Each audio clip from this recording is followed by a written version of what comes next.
Here is the only correct take when it comes to that McLaren team orders call at the Italian Grand Prix. In case you have no clue what I'm talking about, let me catch you up to speed. On lap 45 of 53 at the Italian Grand Prix, the two McLaren cars were in first and second like they have been at like every single race this F1 season, except this time their 1-2 was not actually a 1-2. This is because Max Verstappen was just behind the pair in P3, having already made his one pit stop, meaning after the McLaren cars eventually made their pit stops, Max would be back out in front with an insurmountable lead. With nothing to lose and everything to gain if a safety car were to come out that would allow the two McLarens to get cheap pit stops and then come out right behind Max Verstappen with a tire advantage, McLaren decided to keep both their drivers out as long as possible before pitting. However, at a certain point, McLaren would have to stop hoping for a safety car and just pit both of their cars before they eventually would get caught up to by Charles Leclerc behind and put their still very good P2 and P3 results at risk.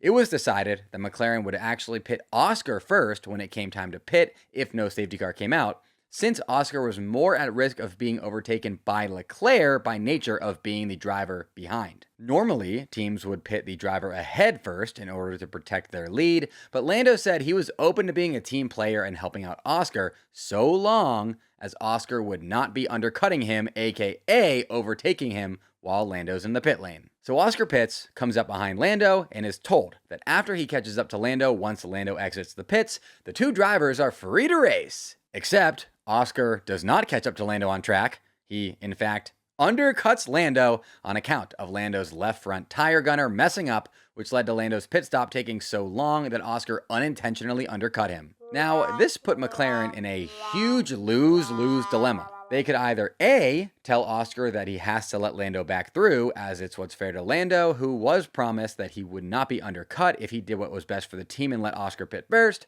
or B, tell Lando that because a slow pit stop is just part of racing, something on which the McLaren team had already decided, Oscar would not be letting him through, and it was just bad luck for Lando, so we can go cry about it. So all that brings us to the only correct take when it comes to that McLaren team orders call at the Italian Grand Prix,